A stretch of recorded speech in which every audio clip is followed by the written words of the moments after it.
आप तनिष देवन ने हाथ और बनाई कहीं और मिल जात खा लो बाघ ना कल जुग में। और पहले मेहरारू धोवे गेहूँ और उसके बाद जाते पीसें और मैं गुड़ मिलाए बनवे शुद्ध होता। अभी कौन बना बा कौन जात बने बा कैसन बा देखिए चल ही आएगा।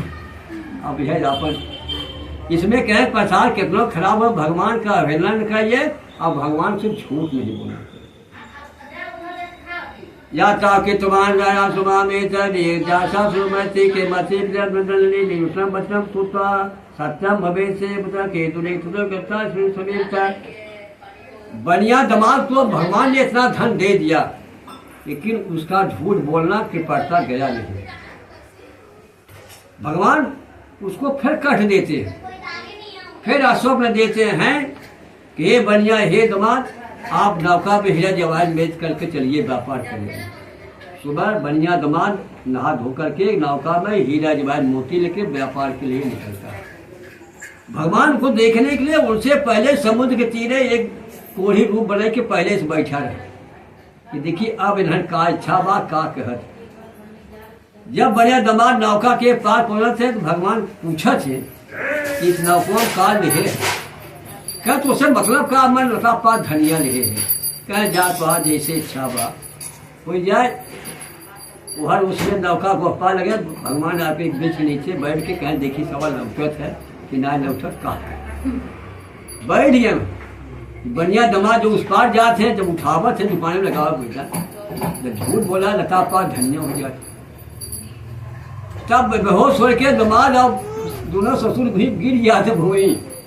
जब होश होता है तो दमाद कहता है पिताजी उस पास चलो अभी भगवान ना दिया लेकिन हमारे की प्रथा झूठ बोलना ही नहीं गई वह भगवान चलो जब तक भगवान न फिर और मत कहीं तब तक हमारे कुछ मिले नहीं थे जज बन के फिर चलो फिर जज हो जाओ सर। बढ़िया दिमाग फिर नौका छोड़ के इस पार आते हैं तो भगवान जब देखा था आवा तो भगवान मुस्किया था देखिए अब सारी कहा कहते हैं कुछ और कहा था ना लेकिन आने पर बढ़िया दिमाग भगवान के मनु जो बने हुए हैं पैर पर गिर जाते हैं और गिरने के बाद जब खड़े होते हैं कहते हैं कि हे भगवान आपकी माया ब्रह्मा विष्णु महेश नहीं जाना मैं तो मूर्ख हूँ आप छलिया है आप मनुष्य नहीं है आप भगवान है। जब से न कह दे भाई यो मस्त तब से आप पैर छोड़ो नहीं।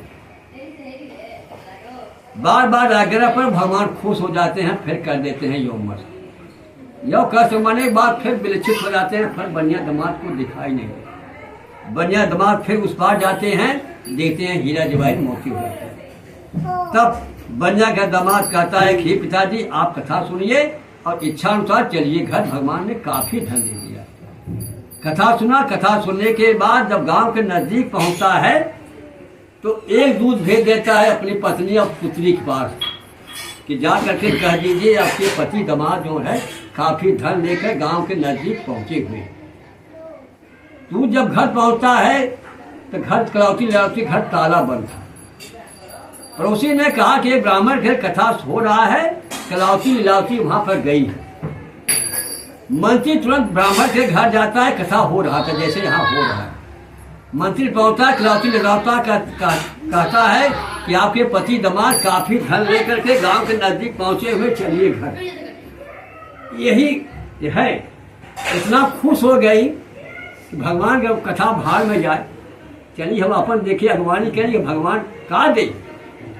तुरंत छोड़ करके चली गई घर एक पहुंची घर से गाय लीप के तुरंत पहुंचा थी वहाँ पति देव के पास। वहाँ पहुंचा थी तो देखा थे कुछ ना है दिखा न पति दिखा न नौका दिखा मूर्छे छोड़ के तुरंत दोनों बेचारी बेटिया गिर गया था। गिरने के बाद जब होश होता है उनका लीलावती उतना घमंडी रही लेकिन पुत्री उनका समाजदार रही। तुरंत संकल्प के ये भगवान ये आपकी माया हो कि जौन हमारे पतिदेव और पिताजी हमें धन नाय दिखाते हैं ये आपकी ऐसी माया हो कि आप चाहबा तब कुछ हम मिले हमें मिले मिले। तुरंत वहाँ पर प्रण करती है कि हे भगवान जब तक मेरे पिता पति मुझे नहीं दिखाएंगे तब तक मैं अपने पति का चरण 5वां लेकर मैं पूजा करूंगी। जब ऐसी प्रण करती है भगवान तुरंत खुश हो जाते हैं, तुरंत आकाशवाणी कर देते हैं कि पुत्री, जो घमंड के कारण भगवान का प्रसाद छोड़ कर आई हो वह खाकर पुनः आओगी, सब आपको दिखाई देगा। आकाशवाणी सुनने के बाद तुरंत ब्राह्मण घर जाती है और प्रसाद को खाती है, और खाने के बाद जब फिर आती है नौका के पास सब उसको दिखाई देगा। तब पुत्री कलावती कहती है कि हे पिताजी, हे पतिदेव, हे माता जी, चलिए घर पर अपनी इच्छा अनुसार कथा सुन लीजिए। भगवान खुश हो गए। तो घर पर आने के बाद इच्छा अनुसार कथा सुना और इस लोग में सु करके अंतिम चले गए। इसकल पुराने व खंडे कथाया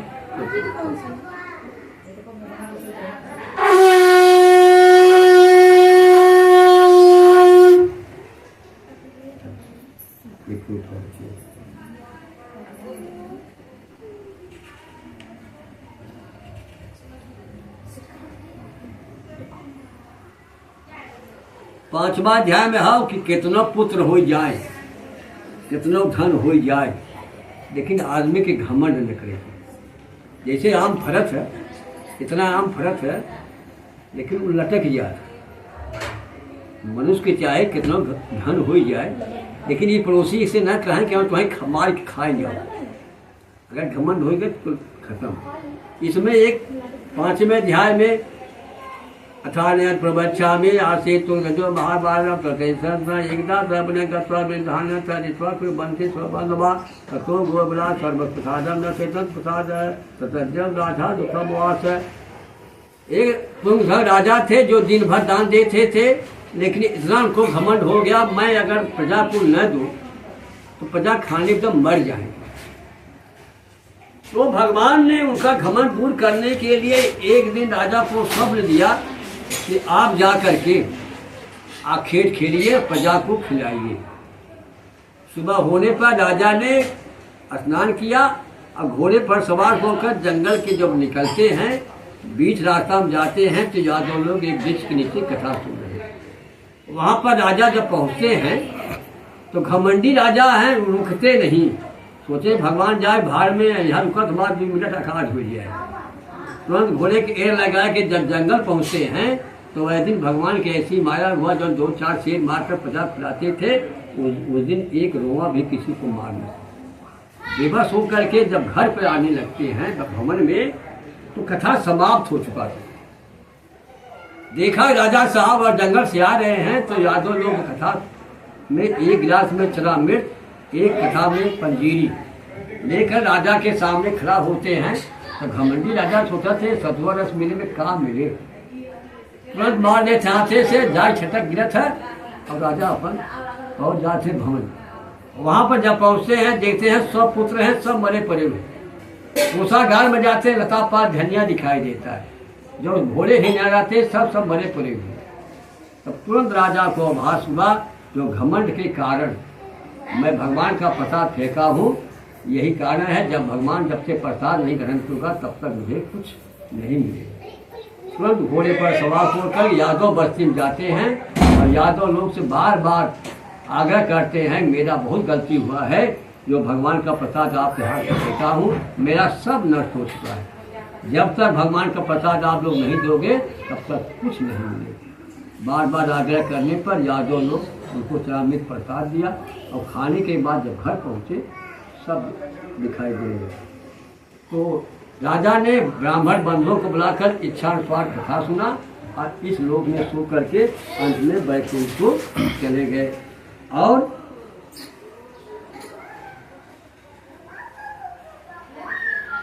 और इसमें 5वें अध्याय में जो कथा सुना है, जो गरीब ब्राह्मण सदानंद थे, जो भिक्षा मन कथा सुने थे, तो दूसरे जन्म में क्या हुए सुदामा, जो कृष्ण की सेवा करके वैकुंठ को चले गए। आपका कथा बताओ तो हो गया।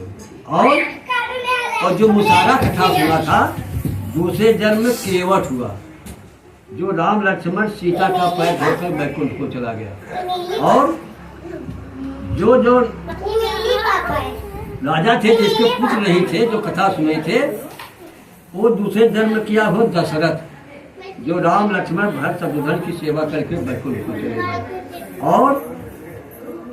और जो कृपण बनिया था, दूसरे जन्म किया हुआ मोरक ध्वज, जो अपने लड़के को आरा से चीर करके शेख बाग को किया था, लोग ले गए। और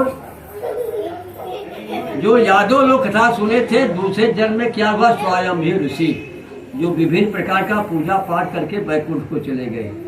और जो यादव लोग कथा सुने थे, दूसरे जन्म में ब्रज में ब्रजवासी बने, कृष्ण लीला करते थे, तो यादव लोग बने हुए थे ना, तो विभिन्न प्रकार के राक्षसों को मारकर संहार कर दिया था। स्कंद पुराण एवं खंडे सत्यनारायण कथायाम। अब देखा कथा पांचों बता लोग, अब कैसे चीरे कहाँ भय कहाँ न, सुदामा कैसे भय, राम लक्ष्मण कहाँ पार भय, ये कथा एक 5वां अध्याय भी पढ़ना था, वह 4-5 अध्याय निचोड़ इतने का भर आपके कथा सुने रहा। अब एक एक कहानी का एक एक जो जन्म ले हैं, अब उसका कथा बतावे लगा तो कैसे दिन हो गए। अब भैया कुछ